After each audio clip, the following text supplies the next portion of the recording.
Ferraresi, sentate, ¿cómo así? No, yo no me siento, ustedes se sientan y nosotros... Bueno, ¿cómo nos sentamos? ¿Cómo nos Como sentamos? quieran ustedes, así está bien. Así, así, bueno, listo. Les pregunto, ¿en qué orden quieren hablar? ¿Quién va primero?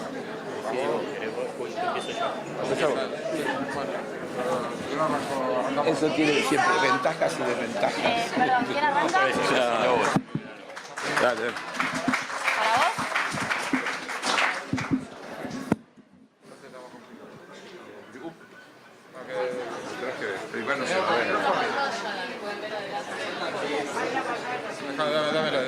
Ahí ven.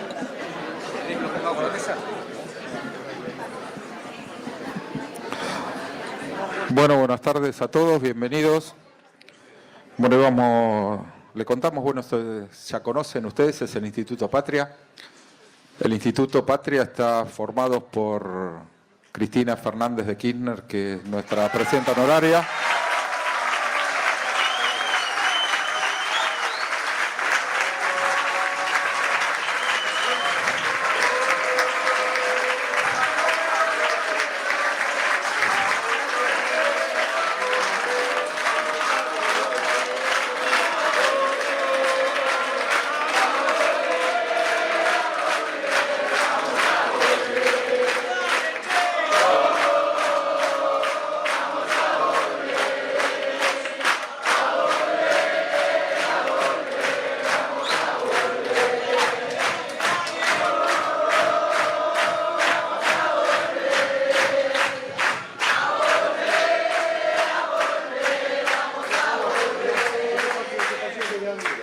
Bueno, Oscar Parrilli es el presidente, como que les habla Jorge Ferraresi, vicepresidente,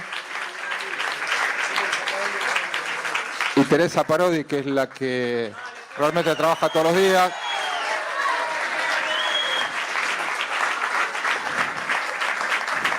Que la verdad que es el alma de este lugar porque está todos los días en todos los detalles y es la que está todos los días físicamente en el lugar. Es la secretaria del instituto. Contarles que todos los que trabajamos acá somos militantes, estamos todos ad honorem, ninguno tiene sueldo, absolutamente nada, porque bueno, los medios siempre tiran, ¿no? Ahora la cantidad de recursos. Este instituto tiene socios, o estamos buscando tener socios para poder sostener todas las actividades que vamos haciendo, así que está abierta la posibilidad de poderse inscribirse en distintos niveles de acuerdo a lo que uno pueda, o también a veces hay asistencias económicas por única vez, de acuerdo a como uno pueda, o sea, tenemos que tratar de sostenerlo desde ese lugar, o sea que es un lugar de resistencia militante y también de formación de las ideas de este tiempo. Y todos los jueves tenemos charla, ahora estamos agregando algunas los días martes. Vamos a generar también algunas otras actividades que tengan que ver con las cuestiones culturales, porque vamos a generar justamente, digo, hoy estamos teniendo muy pocos lugares, están las listas negras implícitas, hay muchos artistas nuestros que no pueden trabajar en un montón de lugares, y también nosotros, digo, los que somos militantes no somos artistas, siempre lo digo, Teresa no lo dice porque es artista, nosotros, digo, si nos convocan un artista y gratis vamos 20.000, ¿ya? Y si cobra una entrada simbólica en un teatro, vamos 20. Entonces tengamos en cuenta que a los artistas los necesitamos y también empecemos a tomar la conciencia que los artistas son trabajadores. Así que por lo tanto vamos a generar también desde este lugar, vamos a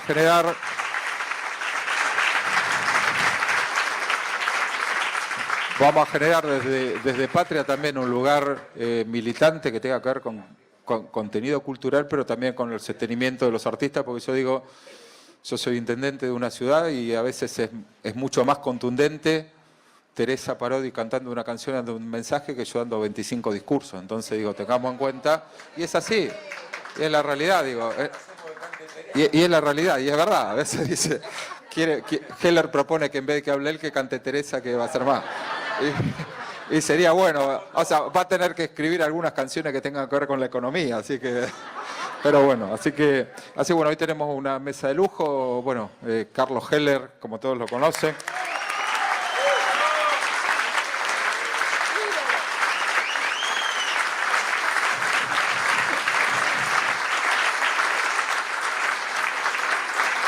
Que él dice que se lo entiende tan fácil de economía porque no es economista. Entonces, un no economista que habla de economía. Entonces, como habla como nosotros, lo vamos entendiendo.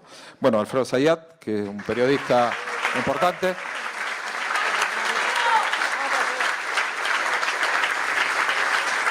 Bueno, y hoy va a coordinar el panel una compañera también, una economista, Julia Estrada.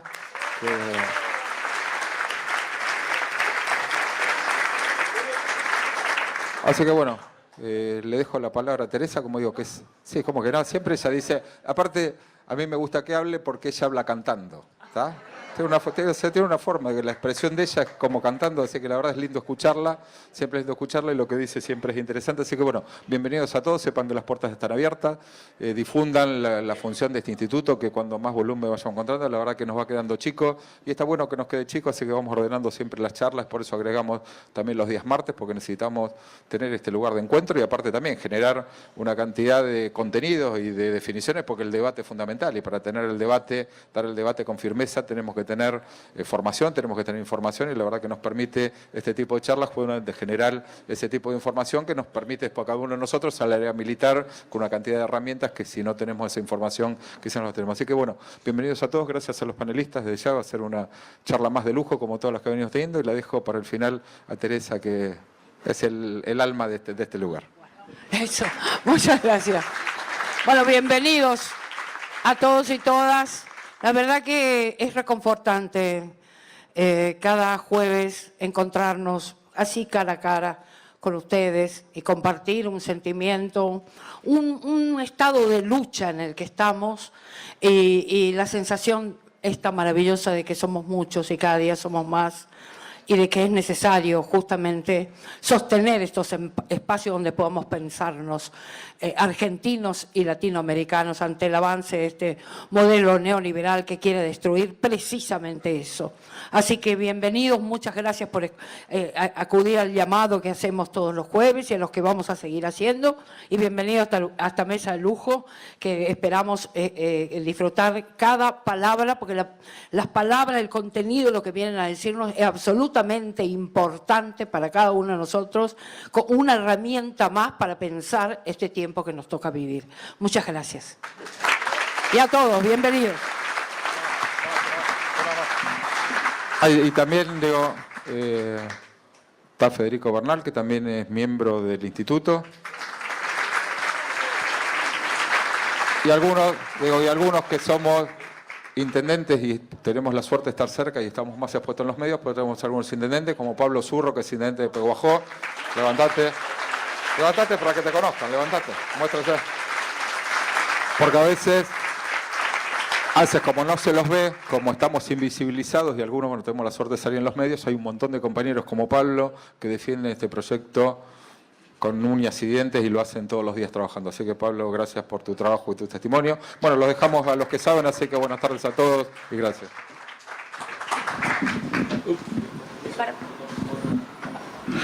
Bueno, muchas gracias por la invitación a los organizadores. Fede Bernal, tengo que agradecer, la verdad, la confianza por integrar un panel de lujo con dos grandes referentes de la economía política, para los que hacemos economía política. Así que brevemente quisiera hacer una sintética introducción que nos permita de alguna forma resituarnos en el debate que hoy en día se está dando en el Congreso con esta ensalada, ¿no? Por decirlo de alguna forma, como incluso la definió un diputado opositor, o que se quiere llamar opositor, dijo Marco Labaña, economista, esto es una ensalada. Me refiero a la ley de blanqueo que incluye beneficios para los jubilados legítimos y que en el marco de un caballo de Troya nos está metiendo la liquidación del Fondo de Garantía de Sustentabilidad, ¿no? Que la verdad que es uno de los cambios estructurales que podríamos ya adelantar en la era Macri. Antes de presentar a los dos monstruos de la economía política que tengo acá, quería brevemente referirme que cuando Fede me invita a la charla, también agradezco a Ferra, para nosotros Jorge Ferraresi es un compañero, es Ferra, y también a Teresa por la invitación. Yo pensaba, bueno, ¿qué se puede decir de la soncera de la pesada herencia que no vayan a decir Carlos ni Alfredo, la verdad? ¿Qué números podemos aportar? Ya todos sabemos que el 2,1% de crecimiento del PBI que el propio Jorge Todesca anunció claramente derrumbó ya en el verano, si no recuerdo mal fue en el mes de febrero, derrumbó esa idea de que con el kirchnerismo no crecíamos, al menos en el último año crecimos 2,1%. Podemos hablar de las reservas del Banco Central y cómo automáticamente lo primero que hicieron fue convertir el swap con China a dólares, después de haber dicho que Cristina agigantaba las reservas del Banco Central con dólares de los chinos, ¿no? Recuerdo una nota de Morales Solá, Joaquín Morales Solá, un domingo en La Nación, diciendo esas reservas ficticias que tenemos con los chinos. Bueno, lo primero que hicieron fue convertir las reservas, convertir ese swap con China en reservas en dólares. Bueno, y podría seguir mencionando datos sobre inflación, que la verdad que no quiero abundar. Pero ayer, mientras pensaba qué podía decir, leía el diario Clarín del día de ayer, antes de que se escucharan las declaraciones de Emilio Gazabilbaso. Por eso quiero aclarar el antes, porque este diario se escribió el martes a la noche. Las declaraciones fueron el miércoles a la mañana. Y dice en su página 6, último parrafito, a veces uno no termina de leer las notas, la verdad que lo mejor que tienen las notas es el final, en el caso del diario Clarín. Último párrafo. Cambiemos no quiere que la discusión, me estoy refiriendo a la ley de blanqueo, ¿no? Cambiemos no quiere que la discusión pase por este punto, se refiere, claro está, a la venta de acciones del Fondo de Garantía de Sustentabilidad. Dice, no es prioridad vender las acciones de inmediato para cumplir el objetivo del pago de los jubilados. Aclaro antes de seguir que el Fondo de Garantía de Sustentabilidad es plata de todos los argentinos, que la verdad es el resultado de la estatización de las AFJP durante el año 2008. Esto es un dato que ya sabemos. Y sigo. Aunque en voz baja, última línea, digamos, se reconoce que desprenderse de esa participación accionaria es parte del plan económico oficial para dejar atrás la herencia kirchnerista y atraer inversiones. Último párrafo. Si algo aprendí del maestro Víctor Hugo Morales es que no hay que indignarse con Clarín, hay que hacer análisis político. Y lo que hay que hacer, porque después de esto vienen las declaraciones de Emilio Gazabilbaso, ellos lo dijeron primero.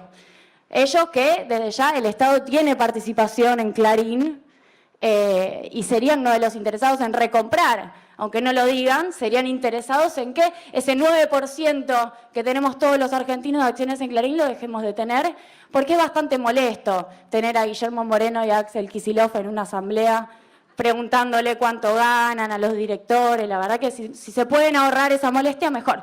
Entonces digo, esto abre, la verdad, muchas preguntas sobre hasta qué punto el Congreso estará dispuesto a aceptar este caballo de Troya, porque todos hablan de segmentar la discusión. Blanqueo por un lado, jubilados por otro lado, fondo de garantía es otra historia, pero la realidad es que el proyecto es esto. El fin, el noble fin son los jubilados, el medio es liquidar el Fondo de Garantía de Sustentabilidad y el blanqueo. Y cuando uno lee esto, dice, esto no es al revés. El fin no era liquidar el Fondo de Garantía de Sustentabilidad y el medio no terminan siendo los jubilados, como jamón del sándwich, con obviamente demandas legítimas, pero que, y para tirar algunos números, lo están diciendo los propios economistas de Cambiemos, son bastante impagables. Son, podríamos decir, 220.000 millones de pesos, una estimación, la verdad, conservadora. Si pensamos que por blanqueo entran 20.000 millones de dólares, y estamos siendo bastante optimistas, son 45.000 millones de pesos para cubrir. Si pensamos que el Fondo de Garantía de Sustentabilidad puede aportar otros 70.000 millones y se lo liquida, ese es el valor. Bueno, tampoco está alcanzando con esas cuentas. También tendrían que aportar de parte del Tesoro, ¿no? Y acá es donde empiezan los problemas, porque el equipo de Cambiemos dice, muchachos, déficit fiscal, vinimos a resolver el déficit fiscal. Y todo bien, pero vamos a liquidar el Fondo de Garantía, estamos todos de acuerdo, pero no vamos a hacerle un agujero al Estado para pagarle a los jubilados. Entonces acá empiezan a aparecer las contradicciones, me parece que esto es claramente un ejemplo de eso. Y antes de pasar a mis compañeros, quería quería mencionar dos casos de qué hicieron los directores en las empresas. ¿Qué hicieron los directores del Estado en las empresas?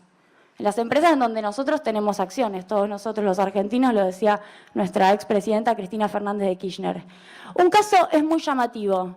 Axel Kicillof en Siderar, como director de la empresa, logró, a instancias de su insistencia, que se invirtieran 290 millones de dólares en una máquina de colada continua.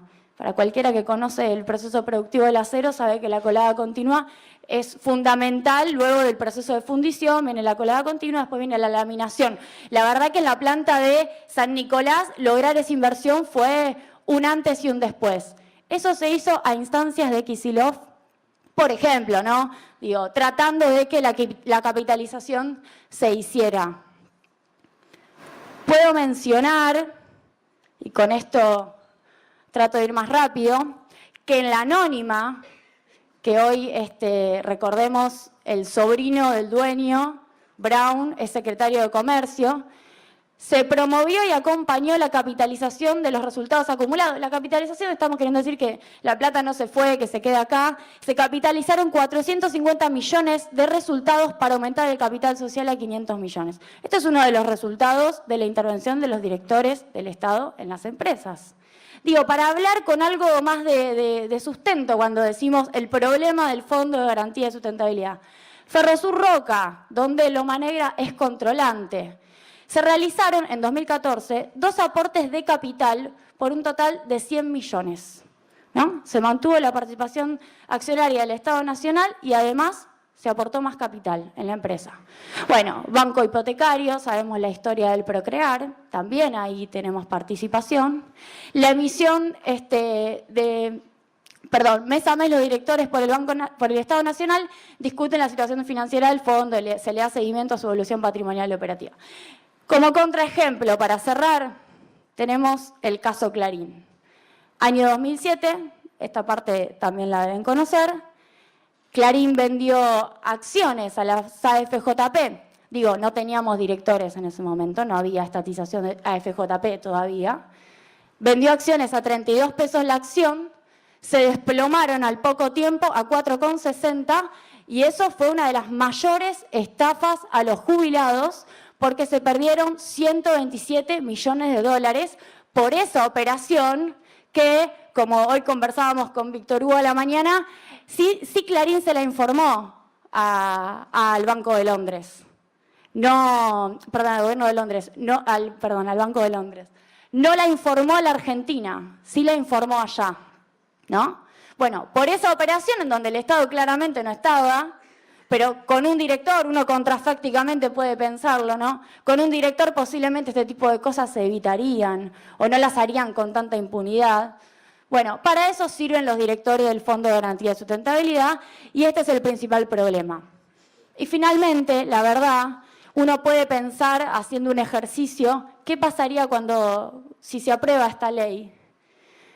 Una de las cosas que pueden pasar es que quienes tienen cuentas en el exterior, Héctor Mañeto tiene cuentas offshore, las tiene Amalita de Fortabat, las tiene, voy a mencionar solo 3, Grupo Madanes, ¿no?, de Aluar, por ejemplo, puedan blanquear el dinero que tienen en el exterior a partir de esta ley y puedan, haciendo uso de la imaginación, si se liquida el Fondo de Garantía de Sustentabilidad, recomprar sus acciones con la plata que blanquearon gracias a la misma ley. ¿No? ¿Por qué? Porque tenemos acciones en Aluar, porque también la controlante de Loma Negra, porque también en Clarín. Digo, estamos haciendo uso de la imaginación, pero una misma ley te permite blanquear, permitiría, si esto se concreta, ¿no?, que el Fondo de Garantía termine vendiendo su participación y el círculo cierra perfecto. Estos son los elefantes, ¿no?, que nos pasan por detrás mientras discutimos un noble objetivo que es el pago a los jubilados. Bien, habiendo dicho esto, y no quiero ver estas caras de preocupación que estoy viendo, tengo, allá en la punta a Alfredo Zayat, que es un gran referente para mí, para el conjunto de los compañeros que hacemos el Centro de Economía Política Argentina y para muchos jóvenes que nos dedicamos a la economía política, es uno de los referentes que le agregaron el apellido a la economía, ¿no? La economía volvió a ser política, lo ha escrito, lo ha predicado, por decirlo de alguna forma, en sus libros. Y para nosotros es muy interesante tener a alguien escribiendo constantemente, como lo hace en Página 12, con esta prédica, ¿no? Yo siempre digo, mis viejos, leyendo a Alfredo Zayat, empezaron a entender economía, entonces ahora yo hablo de economía con mis viejos. Eso la verdad que es algo que nunca me voy a olvidar. Bueno, y tengo a Carlos Heller, que la verdad que tiene una trayectoria larguísima, pero si hay algo que yo quisiera mencionar, es que siempre fue una persona vinculada al sector financiero, por decirlo de alguna forma. Los que venimos de la economía sabemos que los que están en el sector financiero en general juegan para el otro equipo, en general son de la ortodoxia económica. Y él, sin embargo, es una persona vinculada al sector financiero, pero que siempre jugó en este lado. Siempre trató de ayudar a las pymes, a la banca cooperativa. Entonces, la verdad que es una tarea militante con mucha rigurosidad técnica, con un recorrido larguísimo, todos lo conocemos. Así que la verdad que es increíble estar en una mesa con ustedes dos. Le voy a pasar la palabra entonces a Alfredo Zayat.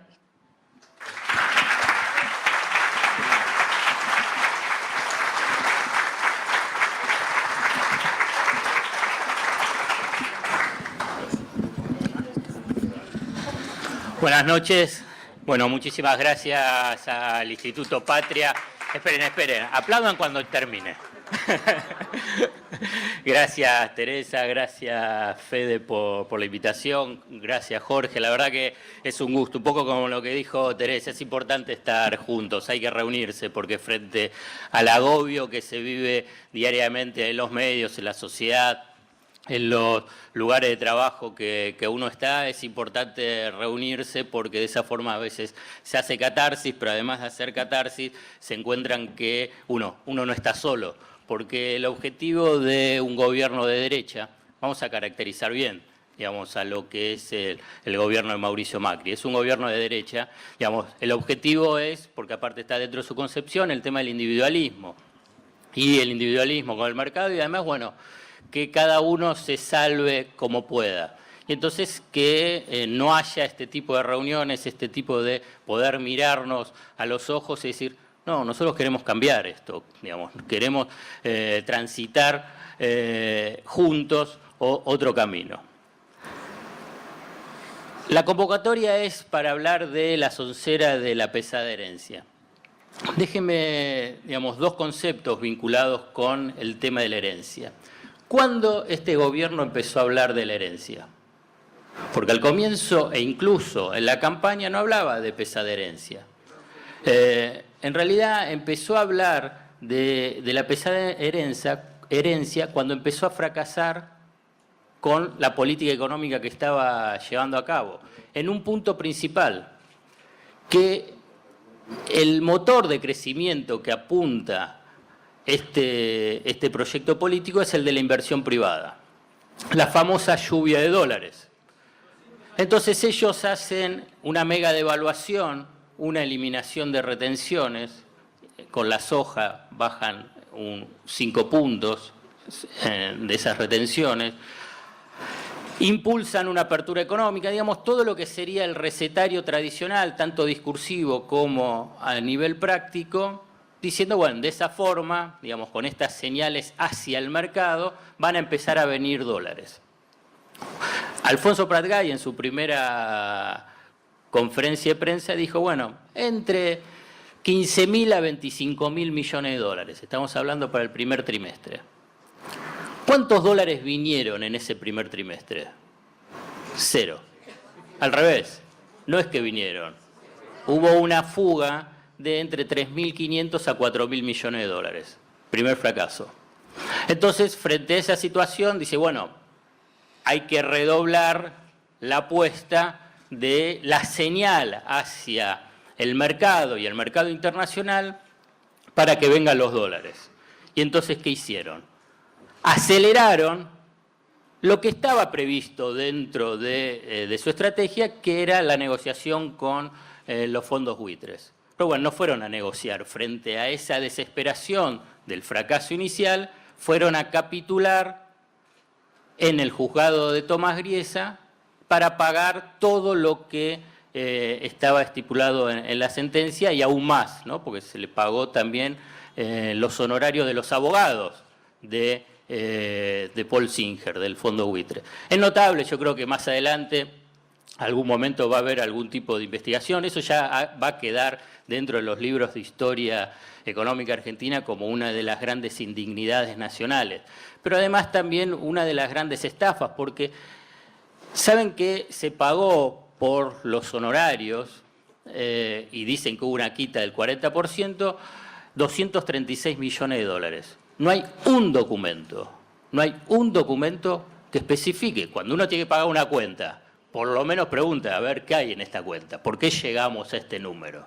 Bueno, no hay un documento que respalde ese pago de 236 millones de dólares. Y obviamente cuando dicen un 40%, ¿sobre qué? Y fracasó ese segundo estrategia de desesperación para convocar a la lluvia de dólares, no vino, sigue la sequía. Pero ¿cómo vinieron los dólares entonces? Empezaron a venir, ¿qué tipo de dólares? Dólares especulativos. Subieron muy fuerte la tasa de interés, si ustedes se observan, o les cuento, bueno, a partir de que no estaban viniendo los dólares, subieron muy fuerte la tasa de interés, estaban yendo, el dólar llegó a 16. Subieron la tasa de interés y entonces empezaron a ingresar esos dólares especulativos, exclusivamente especulativos, para aprovechar estas tasas de interés obscenas, que les da unas ganancias en dólares fabulosas, para después hacer esa bicicleta y después fugarse, irse. Digamos, es ganar tiempo para la espera de esa lluvia de dólares. Pero en el medio, ¿cómo hay que presentar una situación que fue un fracaso? Bueno, entonces ahí aparece la pesada herencia. Y yo quiero también tratar de eludir la palabra de la herencia, porque es ingresar en la convocatoria al debate que ellos quieren imponer, que es hablar el tema de la herencia como pesada herencia. Y la verdad que la economía argentina, enfrentaba tensiones. La economía argentina en el 2015 enfrentaba tensiones cambiarias, tensiones fiscales, tensiones monetarias, tensiones laborales, tensiones inflacionarias, tensiones del sector externo. Pero una cosa son las tensiones, que siempre la economía enfrenta tensiones, y otra cosa es una crisis, porque cuando están diciendo una pesada herencia es que la economía estaba en crisis. Y digo que siempre la economía enfrenta tensiones porque un concepto que quiero transmitir es vinculado a qué es la economía. Y la economía es un espacio de disputa de poder sobre cómo se distribuye la riqueza. Y es un espacio de poder sobre cómo se distribuye la riqueza entre diferentes sujetos económicos y sociales que tienen intereses contrapuestos. Y esos intereses contrapuestos generan tensiones. O sea que la economía siempre va a estar enfrentando tensiones. Lo relevante es cuáles son las políticas, las medidas económicas para abordar esas tensiones. Y este gobierno, un gobierno de derecha, abordó esas tensiones generando un descalabro económico, social, descomunal. ¿Para qué? Para provocar, que es parte de su objetivo, una impresionante transferencia de ingresos. Ahora bien, ¿cómo puede lograr legitimidad social un ajuste como el que se presenta? Entonces, tienen que crear la fábula de la crisis, una fábula de la crisis. Yo quiero transmitirle que esto es un tema político. Uno dice, bueno, arman la fábula de la crisis para justificar esas medidas regresivas, pero no es solo un recurso de marketing electoral y marketing político. Está claro que este gobierno tiene una estrategia permanente de marketing electoral y marketing político con cada una de las medidas que toma, sino que la derecha a nivel mundial, a nivel internacional, impulsa esta idea de crisis para justificar el ajuste. Y esto no es solo un tema político, sino que hay documentos teóricos de economistas que les sirven de base precisamente a los poderes, al poder político para implementarlo. Usted puede decir cómo puede haber investigaciones académicas que postulan que hay que provocar una crisis para lograr e impulsar el ajuste. Sí.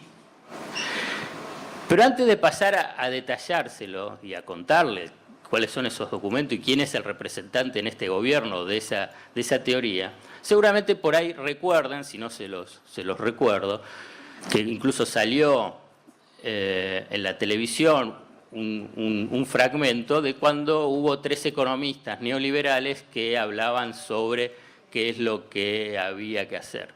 Uno de ellos, el gran gurú de la City, para la City, Miguel Ángel Broda lo dijo.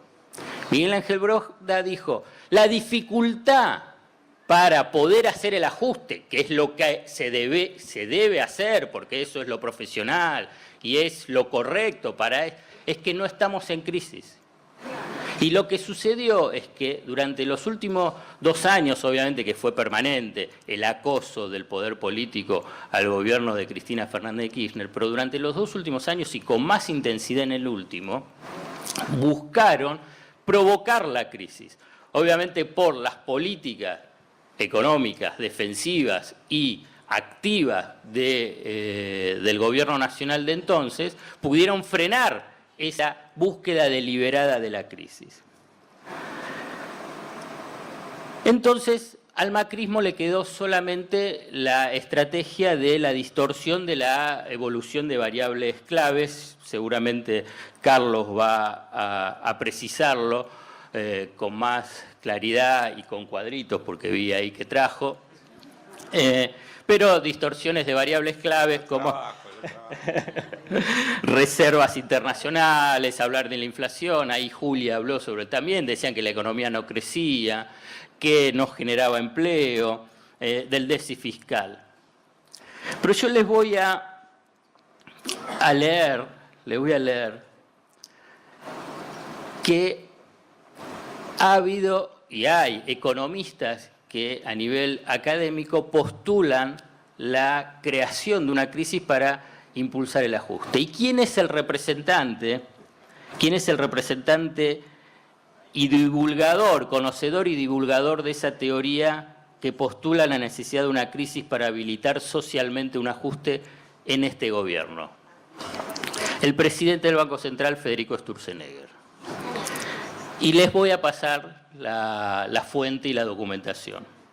En el primer libro que él publicó, Federico Sturzenegger, con Mariano Tomasi, que es un conocido economista de la Universidad de San Andrés, y uno de los 200 intelectuales y figuras de la cultura que firmaron una carta pública invitando a la población a votar por Macri en el balotaje, en su libro The Political Economic of Reform de 1998, que publicó en el Massachusetts Institute of Technology en Londres, Inglaterra, incluyó la investigación de 2 economistas cuyos nombres son Alan Dreisen y Vittorio Grilli.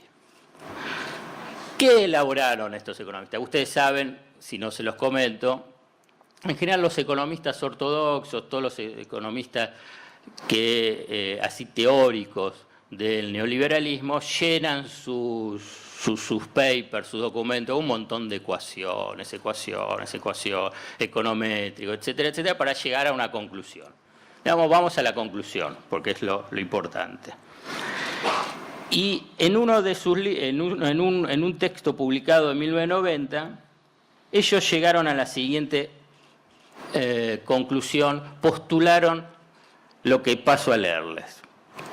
Las pérdidas de bienestar asociadas a distorsiones económicas y crisis, o sea, una situación de deterioro social, permiten a las sociedades aceptar medidas que serían imposibles de hacerlo en situaciones menos críticas, o sea, cuando se está bien.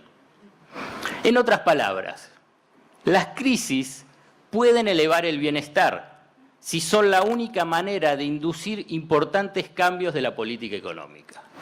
O sea que es necesario generar o tener una crisis para hacer el ajuste y obviamente que lo que venden es que así van a estar mejor. Vieron que en las presentaciones vamos a estar mejor. Hay que sufrir ahora, digamos, para estar mejor. Digamos, es una... Hay que saber sufrir. Claro.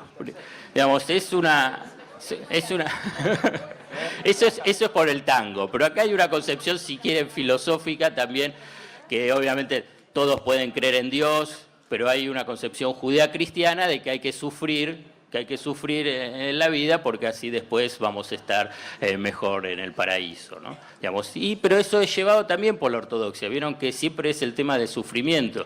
Digamos, tiene una concepción de que si hay alguien enfermo, digamos, también tiene una concepción un poco feudal vinculada con la medicina, hay que desangrarlo y así se va a curar el enfermo. Bueno, se muere el enfermo. Entonces, con esto, este es un texto teórico que yo les leí, pero la verdad que después lo llevan a la práctica. Esto es un elemento muy importante para tratar de entender. Digamos, generar una crisis y de esta crisis, porque hoy la economía argentina, la verdad que no enfrenta ya tensiones. La economía argentina está enfrentando una crisis y es una crisis generada por políticas deliberadas por parte de este gobierno. Digamos, cuando uno genera una crisis por políticas deliberadas, la verdad que es un castigo hacia los sectores populares. Y en la Argentina también se vivió este experimento. En 1988-89, Domingo Felipe Cavallo fue al exterior para decir no le presten a Argentina, y aparte era la búsqueda de una situación de hiperinflación, de crisis profunda, precisamente para poder habilitar una profunda transformación. La hiperinflación, en última instancia, en su momento, actuó como un potente disciplinador social para lo que fue esa inmensa reforma estructural de la economía argentina. Hoy, frente a una situación que no estaba en crisis, buscan una crisis deliberada. Por eso a veces cuando nos preguntamos, ¿pero por qué hacen esto? ¿Cómo uno puede tratar de entenderlo dentro de esta racionalidad que uno busca para encontrarle ciertas medidas? Y bueno, una forma es que la crisis es funcional a su política económica. O mejor dicho, es funcional a su proyecto político. A su proyecto político que tiene, obviamente, su política económica, que es la de instaurar un nuevo régimen económico, y un nuevo régimen económico que implica una profunda transferencia de ingresos desde los sectores yo llamo vulnerables hacia sectores concentrados. Y cuando digo sectores vulnerables, son las clases medias también los sectores vulnerables. Las clases medias bajas, el pequeño productor, el pequeño comerciante, el pequeño industrial, el trabajador, el jubilado, los pobres y los sectores pauperizados. Todo ese sector de la población son los sectores vulnerables a los cuales apunta estas políticas regresivas. Por eso es tan importante, primero, caracterizar políticamente lo que es este gobierno, pero aún más, después de caracterizar, tratar de entender cuál es la lógica de funcionamiento de este gobierno en relación a las políticas económicas. Las políticas económicas que instrumentan no son solamente aisladas y bueno, a ver, el impacto de la mega devaluación, el impacto de la caída de las retenciones, el impacto de la apertura económica, el impacto del tarifazo. Todas hay que englobarlas, porque cada una de estas va generando crisis. Uno que encuentra mega devaluación, disparada de precios, eliminación de retenciones, disparada de precios y transferencia de ingresos, tarifazo lo mismo, apertura económica, desestructuración de la industria nacional. Todas estas medidas hay que englobarlas, encuadrarlas dentro del objetivo central que tiene este proyecto político con su política económica. Es generar una brutal transferencia de ingresos e instalar una economía que tenga una distribución del ingreso regresiva. Bueno, muchísimas gracias.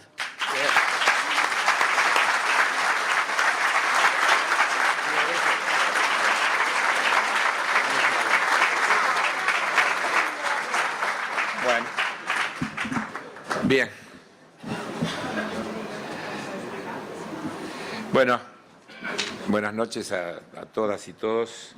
En primer lugar, un agradecimiento a las autoridades de la casa, a Teresa, que la tengo acá enfrente, a Jorge, que no sé dónde se metió, pero por ahí anda, se fue. Bueno, le mandamos el saludo igual. Y a Parrilli, que es el presidente, que no está, y desde luego a Cristina, que es la gran referente de todos nosotros y de este lugar. El título que nos convocó, La soncera de la pesada herencia, inevitablemente a mí me llevó a Jauretche para tener un punto de partida, porque Jauretche escribió en 1968 el manual de sonceras argentinas. Y es notable porque yo voy a leerles algunas citas textuales de cómo la cosa sigue siendo la misma y cómo se repite y qué actualidad tiene. Esto es como, yo digo a veces cuando uno mira a Tato Bores y dice, parece que estuviera hablando de hoy, ¿no? Por ahí al cambiar algún personaje, pero hay cosas que no pierden actualidad. Dice por ahí, cuando trata de definir lo de las sonceras, Jauretche dice, las sonceras de que voy a tratar consisten en principios introducidos en nuestra formación intelectual desde la más tierna infancia y en dosis para adultos, con la apariencia de axiomas para impedirnos pensar las cosas del país por la simple aplicación del buen sentido. Miren qué fácil que es. Dice, hay sonceras políticas, históricas, geográficas, económicas, culturales, la mar en coche. Algunas son recientes, pero las más tienen raíz lejana y generalmente un prócer que las respalda. A medida que ustedes vayan leyendo algunas se irán sorprendiendo, dice, como yo oportunamente, de haberlas oído y hasta repetido innumerables veces, sin reflexionar sobre ellas. Y lo que es peor, pensando desde ellas, que creo que es fundamental, porque a todos nos pasa, que nos instalan determinadas cosas y el pensamiento desde allí, entonces ya está distorsionado. Dice, basta detenerse un instante en su análisis para que la soncera resulte una obviedad, pero ocurre que lo obvio pasa con frecuencia inadvertido, precisamente por eso, por ser obvio. Y esto es un poco el tema de la pesada herencia, que es una gran soncera, una enorme soncera. Yo digo que en realidad lo que este gobierno está haciendo es disfrutando de la holgura de la bonanza recibida, no sufriendo la pesada herencia. ¿Qué pesada herencia? ¿Qué pesada herencia?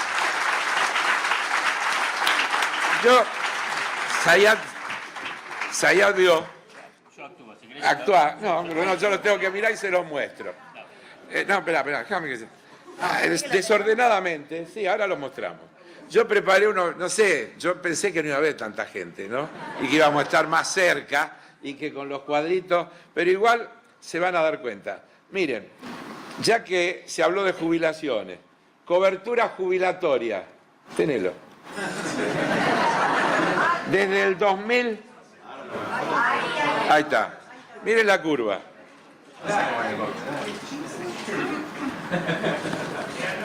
¿La ven?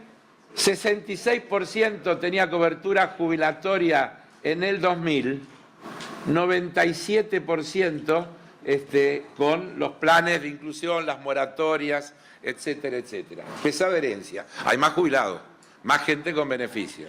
Desde junio me jubilo yo, ¿eh? Bueno, miren, listo. Miren, 21. tasa de desempleo. En el 2003, 20,4%. En el 2009, que había una crisis internacional fenomenal, 9,1. En el tercer trimestre del 2015, 5,9. Pesada herencia. La cantidad de gente desempleada pasó de 20,4, 20% en el 2001, a 5,9 en el 2015. Entre paréntesis, una de las mentiras que utilizó el presidente cuando dijo que vetaba la ley porque esa ley había demostrado su fracaso. Bajalo, que te vas a calambrar. Mostraba su fracaso. Está bien. Mostraba su fracaso y por eso él no iba a aprobar leyes que no servían para nada porque esta ley ya había fracasado. Mentira, esa ley se sancionó en el 2002 y tuvo vigente hasta el 2007 y el desempleo bajó considerablemente en ese periodo, no porque había una ley que generaba la doble indemnización, sino por el conjunto de las políticas activas que se hicieron, que generaron empleo.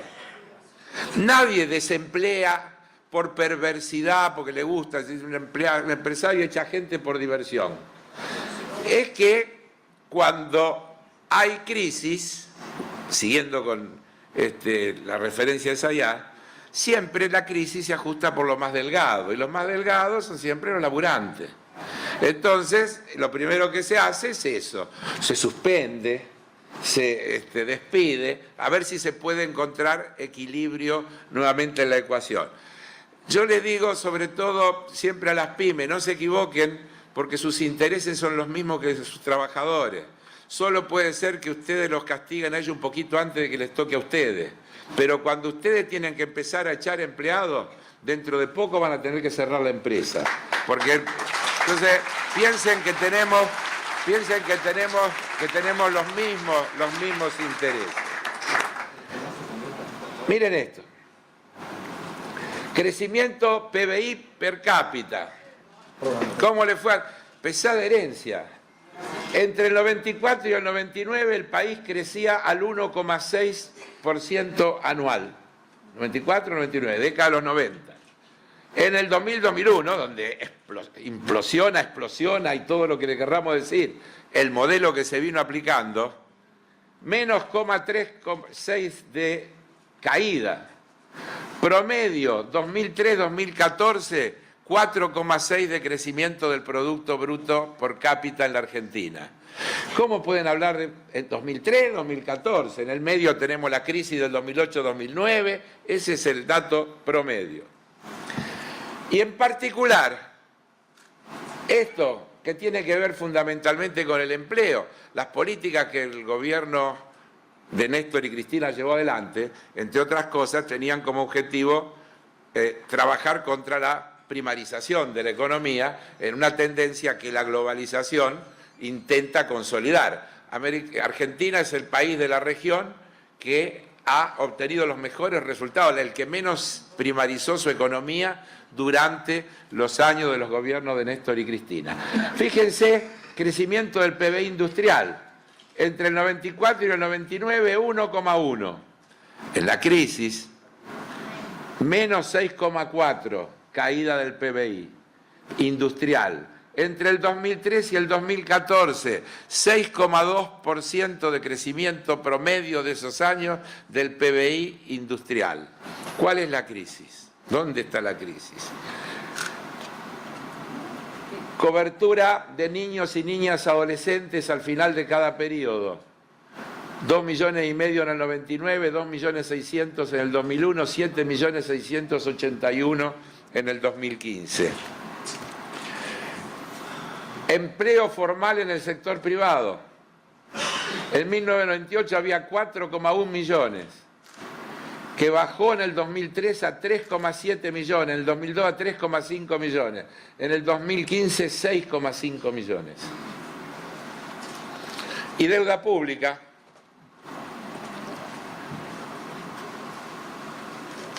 Deuda pública en porcentaje del PBI, porque así se mide, no se puede medir en un valor absoluto. En el 2002, 166% el total de la deuda pública, todo. En el 2014, 42,8%. Acá está la deuda externa, la interna, todo lo que el Estado debe. La deuda externa pública, lo que se debe afuera, en el 2002 era el 95,3% del PBI, es decir, casi un PBI entero. En el 2014 bajó al 13%. Entonces piensen ustedes, miremos esos datos más algunos más que no traje cartoncito. Pero que sirven, que sirven. ¿Cómo se mide una herencia, la situación de un país? Porque resulta que mostramos que hay un nivel de desempleo bajísimo, bajísimo. Desde luego uno debería decir, bueno, sí, el ideal es cero. En realidad, el cero en este tipo de cosas no existe, porque siempre hay una cantidad de gente que busca trabajo, que por determinadas razones, que porque uno de los dos miembros de la pareja lo trasladaron y el otro se quedó sin trabajo y tiene que encontrar. Así que se estima en general que abajo del 5% es lo que se llama el desempleo técnico, digamos. Ya no es desempleo de gente que no consigue, que busca y que no consigue trabajo. Argentina estaba cerquita de ese objetivo, viniendo del 20 y pico %. La verdad que cuando se habla de inflación, hablando de pesada herencia, la inflación del mes de diciembre del 89, calculada de manera interanual, era el 4.923%. La inflación anual, tomando como referencia la de diciembre de 1989, era el 4.923%. La misma inflación interanual, diciembre del 2015, estaba entre el 25 y el 27%, porque el conjunto de las políticas públicas que se aplicó, y después vamos a hablar un parrafito de eso, había logrado una importante desaceleración de la inflación, pero sin afectar a la ciudadanía, más bien al contrario. Ya di los datos de la deuda. Intereses de la deuda respecto a los recursos tributarios. ¿Qué esfuerzo tiene que hacer el país para pagar los servicios de su deuda? En el 2001, los intereses de la deuda se llevaban el 22,4% de todos los ingresos que tenía el Estado. Es decir, que casi 1 de cada 4 pesos que entraban se iban en el pago de intereses. En el 2015 eso bajó al 6,8%. Un dato que es irrefutable desde el punto de vista de la situación de la ciudadanía en general. La mora en el sector financiero. Es decir, el impago que tienen las entidades financieras. Diciembre del 2001, 18,3%. Nivel de morosidad del conjunto, esos son todos datos oficiales, el Banco Central, etc. Diciembre del 2015, 1,7. 1,7. La gente, no es que aquella era mala y esta es buena, es la misma gente. Aquella no podía pagar y esta sí podía pagar. Porque además, otro dato que tiene que ver con herencia o con bonanza. En el 2001, el 73% de los préstamos del sistema financiero estaba en dólares. Los argentinos debían en dólares, tomaban préstamos personales en dólares. ¿Saben cuánto es eso en el 2015? 4,8. 4,8. No los quiero aburrir con números. En realidad, el propio gobierno lo reconoce. Este gobierno que habla de pesada herencia, cuando tuvo que salir después del bochornoso arreglo con los buitres a buscar esos famosos dólares para pagarle a los buitres, elaboró un prospecto que se llama Argentina Tierra de Oportunidades, hecho por el gobierno, firmado por el señor Macri. Un mensaje del presidente de la Nación Argentina a los inversores norteamericanos para que vean la hermosa oportunidad que tenía la Argentina. Y ahora ya no les leo mis datos, les voy a leer los datos que dice Macri sobre la Argentina que heredó. Argentina ocupa el primer lugar en el Índice Latinoamericano de Desarrollo Humano, así como también el primer lugar en el Índice de Educación, con un 98% de alfabetismo. Tiene la segunda proporción más alta de población perteneciente a la clase media, el menor coeficiente de Gini de la región. El coeficiente de Gini, ustedes saben, es el que mide el nivel de desigualdad, el menor nivel de desigualdad de la región. 110.000 graduados universitarios por año, aunque desde luego hay que recortar el presupuesto de las universidades porque se malgasta la plata. 110.000 egresados universitarios por año. Registra el segundo PBI por cápita más alto de la región. Tiene menos del 6% de desocupación. Estoy leyendo todo lo que dice ese papel. Amplio rango de relaciones y tratados bilaterales, miembro del G20, Mercosur y de la UNASUR. No pone a la CELAC porque le da vergüenza. Claro, porque no está Estados Unidos ahí. Y es un problema para ellos decir que es una oportunidad, un organismo donde no está Estados Unidos. A Venezuela. Y además, no, pero Venezuela está en el Mercosur, en la UNASUR, está en todas, claro. Sistemas altamente desarrollados de tramos ferroviarios y rutas, más de 35.000 de cada uno, 43 puertos y 54 aeropuertos. Alto nivel de conectividad, con un 75% de banda ancha y un 141% de penetración en servicios móviles. Y, finalmente, muy baja relación deuda-PBI, 13% versus casi 60% en el resto de América Latina. No soy yo ni Zayat, es Macri el que cuando quiere llamar a los inversores dice esto mismo, y esta es la pesada herencia. Le faltó decir gracias a Cristina. Le faltó. Entonces, claro, acá ya lo dijo Alfredo y uno lo tiene que repetir y encaja con lo de Jauretche. Nos enchufan algunas cosas, nos las machacan, las instalan y parecen verdades reveladas y nos matamos tratando de explicarlas porque es tal el poder comunicacional de la instalación de esas cosas que se convierten en el sentido común. Son así porque lo dice Clarín, lo dice La Nación, lo dicen a la mañana en la radio, lo vemos en la televisión, la misma noticia se recicla y toda una cuestión que terminan convirtiendo cosas horrendas en no tan horrendas y viceversa, y en cosas buenas en horrible. Cuando uno avanza con las cosas de Jauretche, que yo me enganché con Jauretche porque, por ejemplo, hay una, dice la soncera número 32, de las 44 que él enumera, que se llama Las Fuerzas Vivas. Dice Jauretche, esta soncera consiste en considerar solo como vivas a determinadas expresiones económicas del país, como si su dinámica dependiese exclusivamente de ellas.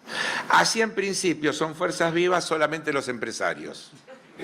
No lo son ni los sindicatos, ni las Fuerzas Armadas, ni los clubes, ni los hombres aisladamente. Dice, y a fuerza de repetir esta soncera, el país nos parece compuesto de los sectores activo, que es el que constituyen las fuerzas vivas, y el pasivo, que por no formar parte de ellas es solo un recipiente de la actividad de estas. De ahí surge una sobreestimación del capital y una subestimación del trabajo, es decir, del dinero y del hombre respectivamente. Tiene una enorme actualidad y una enorme profundidad esta cita, porque uno podría decir, de eso se trata. Como cuando Clinton dijo la frase, la economía estúpido, de eso se trata. El invento de la pesada herencia es la justificación de la construcción del ajuste. Y el ajuste es un cambio de modelo de acumulación y de distribución. Ustedes saben que en química dicen, nada se pierde, todo se transforma. En economía yo digo, nada se pierde, solo cambia de manos. Es decir, ahí está la riqueza y o se acumula, hay dos políticas, no hay magia. Es cierto, esto no es magia, es verdad, no existe magia, existen políticas públicas y las políticas públicas hacen que las cosas vayan en una dirección o en la otra. Entonces, si vos le sacás las retenciones a los productores agropecuarios y a los mineros y eliminás los subsidios a las tarifas de los servicios públicos, ¿qué estás haciendo? Estás cambiando de mano y además tenés que mejorar la situación fiscal, porque todo eso lo quería hacer en el marco de mejorar la situación fiscal. Lo que estás haciendo es un traslado de ingresos de un sector al otro. Cuando devalúan, mienten descaradamente diciendo que necesitan devaluar para poder exportar más, para poder entrar a los mercados internacionales. Es una mentira flagrante. La soja vale los mismos dólares con devaluación o sin devaluación, el petróleo vale lo mismo con devaluación y sin devaluación. Lo que produce una devaluación es el cambio de los precios relativos de las cosas. El cambio de los precios relativos de las cosas. Con una constante. Una devaluación es exitosa cuando el precio del trabajo se atrasa. Es así. Piénsenlo rápido. Piénsenlo rápido. Miren, imagínense que se devaluó el 50% y que al día siguiente aumentó la carne el 50%, el pan el 50%, el colectivo el 50% y los salarios el 50%. ¿Dónde estamos? En el punto de partida, tienen que devaluar de vuelta. La devaluación es una herramienta de transferencia de recursos de un sector a otro.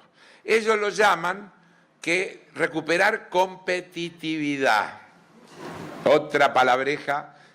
Para ellos recuperar competitividad, como nos dijo el ministro Triaca cuando vino a explicar el tema de por qué el gobierno se oponía a la sanción de esta ley, Argentina tiene elevados costos laborales. Lo dijo con todas las palabrejas. Y desde luego, si tiene elevados costos laborales y hay que recuperar competitividad, hay que bajar los costos laborales. Eso se logra con una disminución. No se puede bajar el salario nominal. Eso lo quiso hacer alguna vez López Murphy y incendió el país. Entonces hay que ser más sofisticado, hay que aumentar el precio de las cosas de manera que el salario pierda valor real. Entonces se devalúa. Y después se flexibiliza. ¿Qué es lo que falta? ¿Qué se flexibiliza?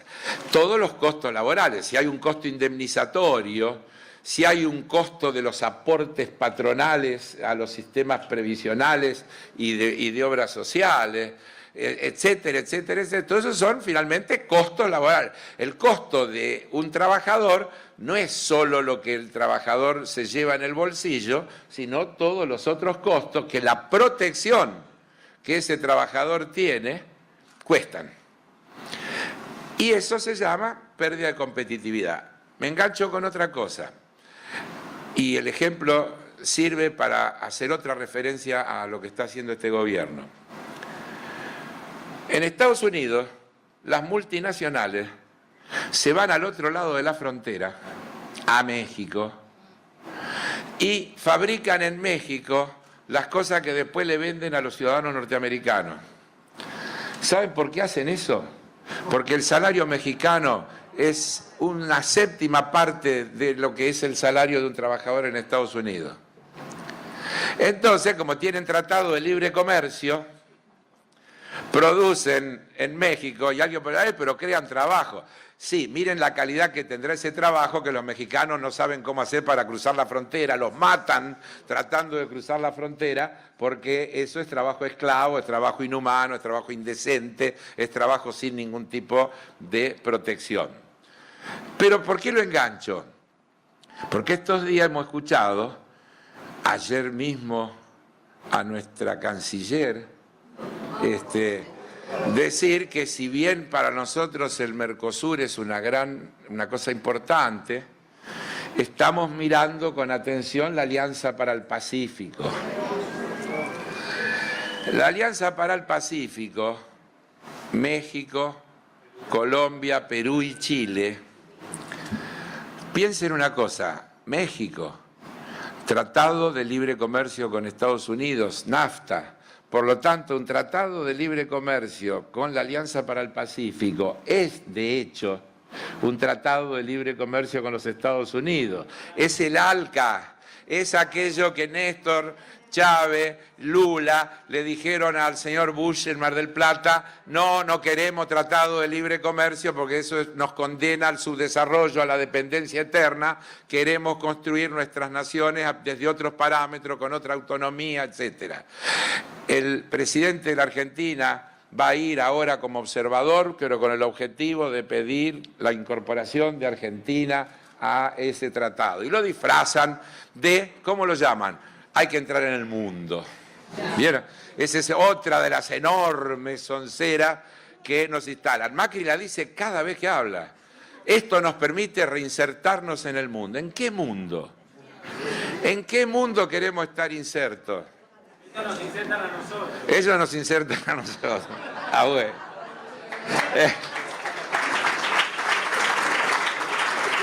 Miren cómo será que ayer salió en ámbito financiero una nota que no tiene desperdicio. El título dice: el Fondo Monetario critica las políticas del neoliberalismo. Y es verdad, mire lo que... No. Yo les iba a hacer trampa, le iba a leer lo que dice, pero a ver, adivinen quién lo dijo. Pero bueno, dice textualmente, en realidad no es el fondo, sino 3 directores del Departamento de Investigación que publican un artículo en una publicación especializada y dicen cosas como esta: el neoliberalismo aumenta la desigualdad y sus beneficios han sido exagerados. Es decir, que han exagerado con los beneficios que traía. El costo de estas políticas en términos de profundización de las desigualdades son tangibles, al igual que sus efectos negativos sobre la actividad económica. El aumento de las desigualdades reduce el nivel y la viabilidad del crecimiento. 3 economistas que trabajan ahí adentro del Fondo Monetario Internacional. ¿Por qué lo cito? Porque no tiene otro destino este proyecto que eso, porque está en su naturaleza. No es que, yo voy a disentir un cachito, Alfredo dijo, les está saliendo mal. Yo creo que les está saliendo bien. Pero yo sé que él quiso decir lo mismo que digo yo. Digamos, él quiso decir, no pueden lograr lo que dicen que quieren lograr. Pero en realidad no quieren lograr lo que dicen que quieren lograr. En realidad, ¿qué quieren lograr? Lo que dicen sus mentores, lo que dice la Asociación Empresaria Argentina, AEA, lo que dice el Foro de Convergencia Empresaria. ¿Qué dice? Y que lo ha repetido ya literalmente el presidente y el ministro de Hacienda. El Estado debe cumplir el rol del canchero. No el canchero piola que no. El canchero es el que corta el pasto, marca las líneas y crea las condiciones para que los jugadores jueguen. Y los jugadores son los privados. ¿Qué dicen estas entidades privadas? El Estado no debe tener injerencia en ningún lugar donde la actividad privada puede desarrollarse. ¿Qué dicen estas entidades? El Estado no debe tener injerencia en las políticas de formación de precios, que es un patrimonio intangible del sector privado. Libre comercio. Libre comercio es otra cosa, libertad de precios internos, libertad. Que no haya ningún tipo de regulación. La regulación es el mercado. Por eso ellos la herramienta que tienen es la vieja delita de Lázaro, y camine, señora, camine, que, ¿se acuerdan? Lita de Lázaro. Entonces, la competencia y la transparencia. Ellos van a publicar todo y usted comprará la leche en La Matanza, el aceite en Avellaneda, y así buscando en cada lugar donde encuentren las ofertas, se pasará de la mañana a la noche, como además no va a tener trabajo, va a tener mucho tiempo para ocuparse en ir a recorrer.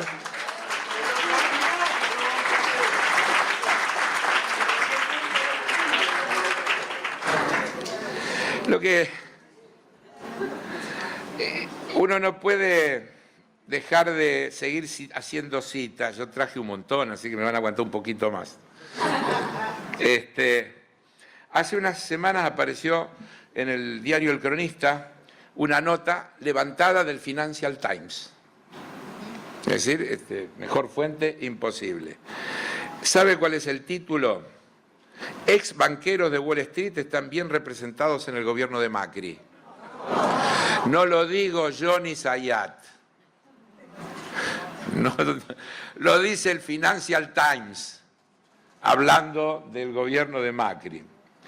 Y en uno de los pasajes de la nota dice: ningún banco está mejor representado que el JP Morgan, con algunos ex empleados en altos cargos, entre ellos Alfonso Pratgay, el ministro de Hacienda, Luis Caputo, el secretario de Finanzas, Miguel Gutiérrez, presidente de YPF, la empresa de energía controlada por el Estado. Otras instituciones bancarias como el Deutsche, Goldman Sachs, Barclays, Morgan Stanley también cuentan con ex empleados en importantes cargos dentro del gobierno de Macri, en marcado contraste con una actitud abiertamente hostil hacia ese mundo de las finanzas globales bajo la populista administración anterior de Cristina Fernández de Kirchner. Es cierto.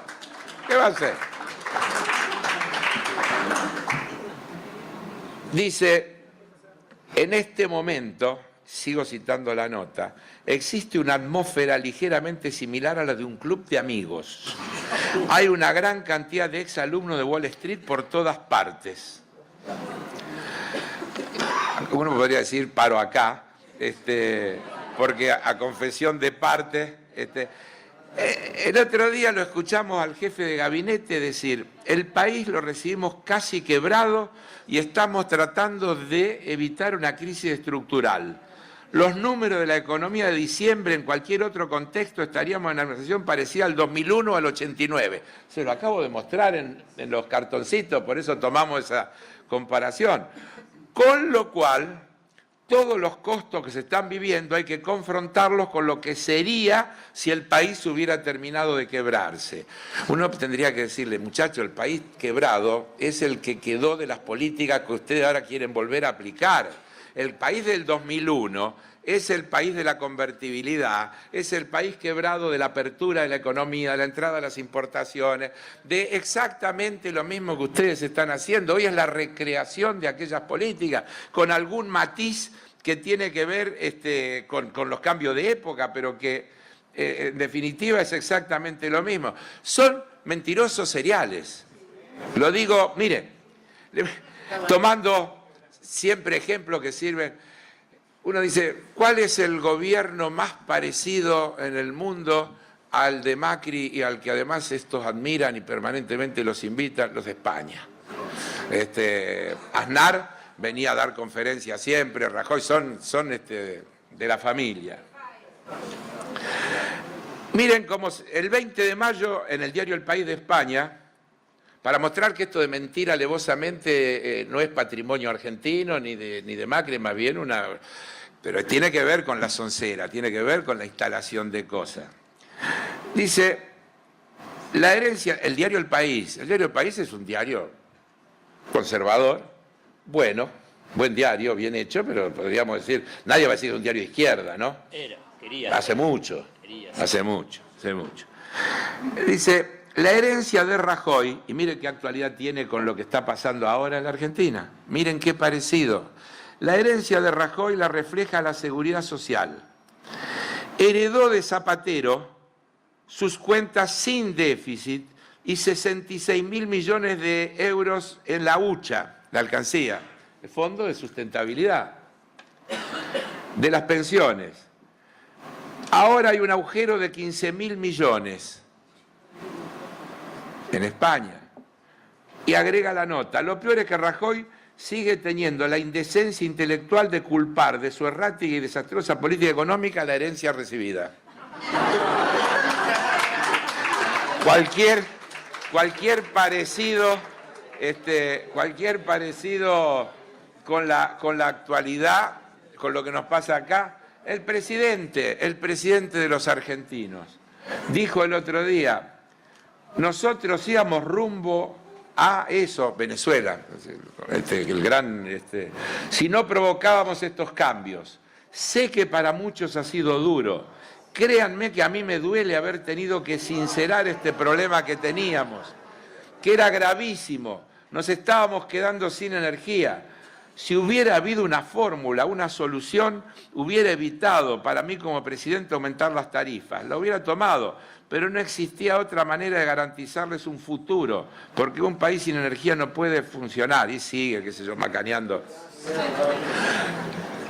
El ministro, dijimos que era la soncera de la pesaderencia, no tengo más remedio que citarlo, les pido perdón. El ministro del Interior dice, hemos desactivado la bomba y estamos trabajando para poner al país de pie. El país era un avión que si no se le torcía el rumbo se estrellaba. Tuvimos que adoptar políticas a veces antipáticas y duras, pero preferimos decirle la verdad a la gente y evitar que la bomba explotara, y lo hemos conseguido. Estamos trabajando para poner de pie al país. Creo que sí, para protestar. Están tratando de poner de pie al país para resistir, para ir a la Plaza de Mayo, para ir a las movilizaciones, para... Sí. Heredamos uno de los déficits más altos de la historia y muchísimas deudas. Palabra, lo dijo el ministro el otro día. Entonces uno dice, ¿cómo diablo, cómo es esto? La gran verdad es la de González Fraga. González Fraga yo le podría haber dicho, mire, le leo lo que dijo González Fraga y doy por terminada, porque González Fraga cometió un sincericidio, uno más. Yo cuando Macri dijo en la campaña, si yo gano el 11 de diciembre levanto el cepo, me acuerdo que dije en un programa, el señor Macri acaba de cometer un sincericidio, nos anunció una devaluación del 50%. Cosa que fue lo que efectivamente pasó. ¿A dónde quedó aquello que decía Pratgay?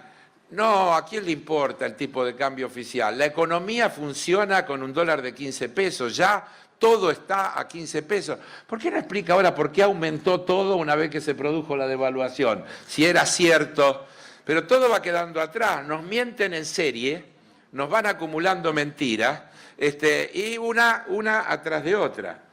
Pero González Fraga estuvo fenómeno. Dijo, venimos de 12 años en donde las cosas se hicieron mal. Se alentó el sobreconsumo, se atrasaron las tarifas y el tipo de cambio, y le hicieron creer a un empleado medio que su sueldo servía para comprar celulares, plasmas, autos, motos e irse al exterior. Entonces, ¿vieron cuando ellos dicen fin de fiesta? Todo el tiempo se terminó la fiesta. Uno se imagina que ellos están hablando de la famosa corrupción, de se terminó. No, están diciendo, señores, pongan los pies sobre la tierra, ustedes no pueden vivir como viven. Ustedes no pueden consumir lo que consumen, ustedes tienen que volver a la realidad. La realidad es que un trabajador medio no viaja al exterior ni tiene auto. Esa es la Argentina a la que nos quieren hacer volver. Y nos lo dicen con pomposa, estamos entrando al mundo. Todos los días, ustedes agárrenlo, no hay día que no nos anuncien que estamos entrando al mundo. Desde luego es ese mundo horrible del que hay muchos que quieren salir y no los dejan. Miren lo que les pasa a los griegos que van por el 11º ajuste y eso no termina jamás, se sigue ajustando. La vicepresidenta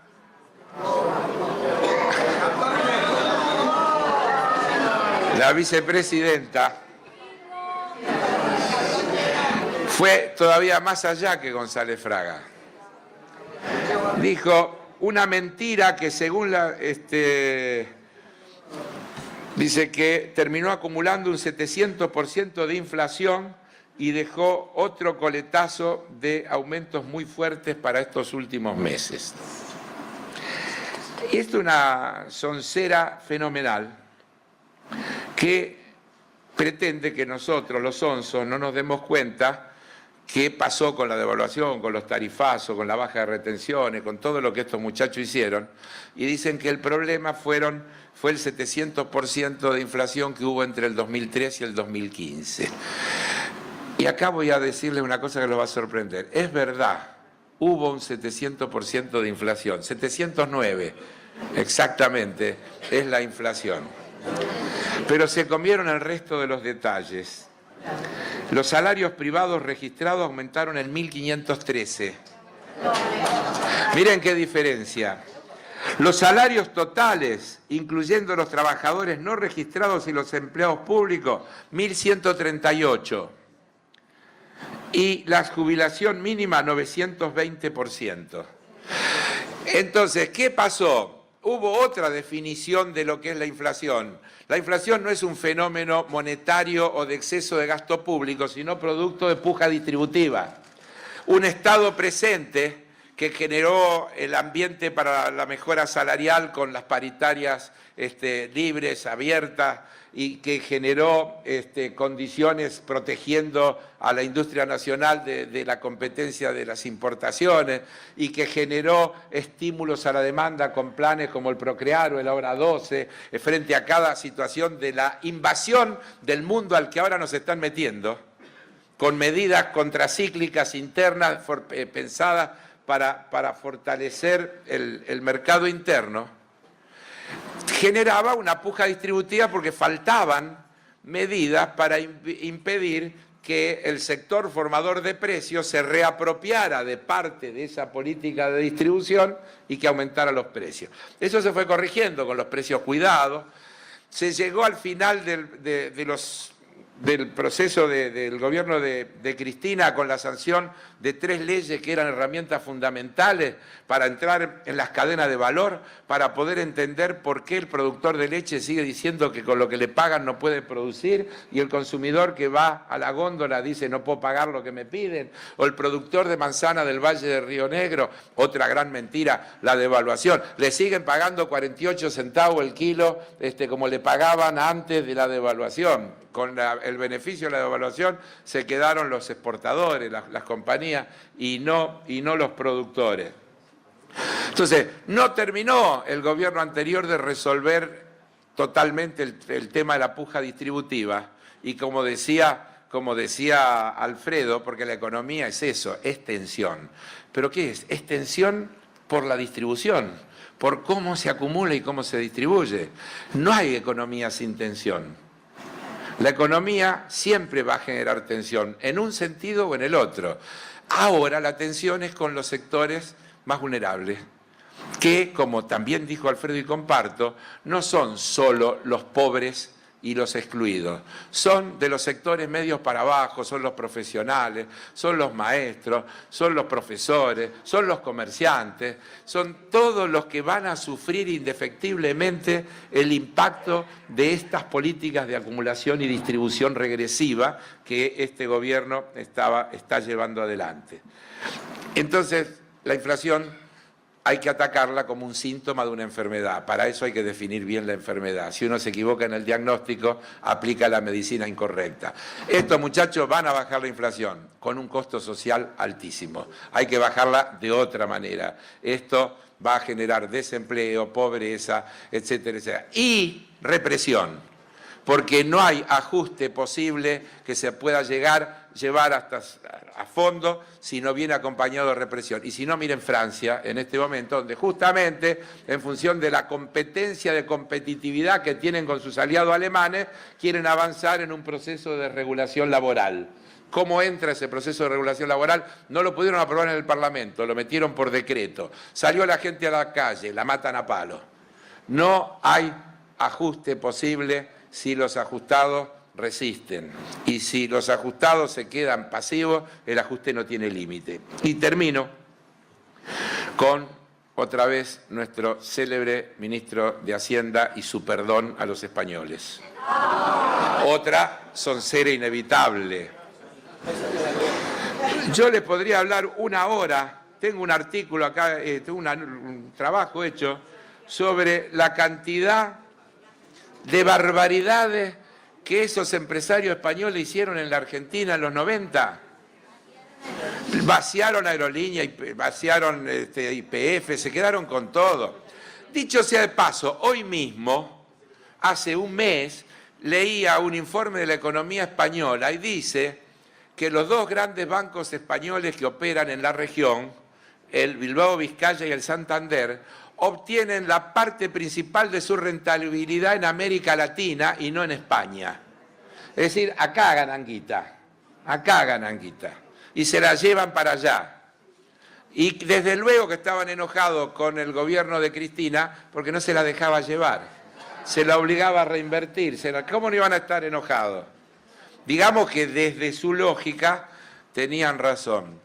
El ministro dijo que le pedía disculpas por las atrocidades, las barbaridades que había cometido el gobierno anterior con los inversores españoles, y le dijo que estaban las puertas abiertas. Incluso le preguntaron por Repsol y le dijo sí, será bienvenido.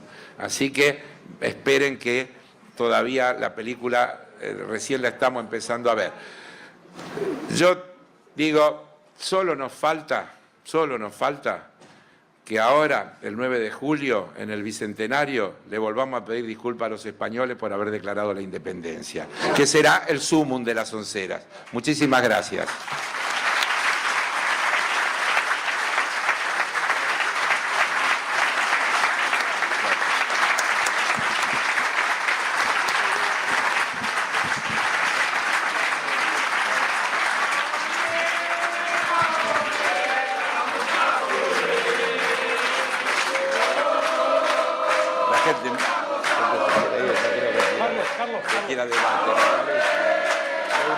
Vamos a preguntar. Mírenme para acá atrás, por favor. ¿Para acá? Alfredito. La gran foto para la gente. Muchas gracias. ¿Sacaste? Bueno, veo que están saliendo. Si se quieren quedar para preguntas, estamos acá los tres y podemos hacer unos 10 minutitos más, ¿no? Consulto, ¿no? A modo, bueno. Vamos de a uno, ¿puede ser? ¿Tenemos micrófono, Fede? Ahí tenés un micrófono.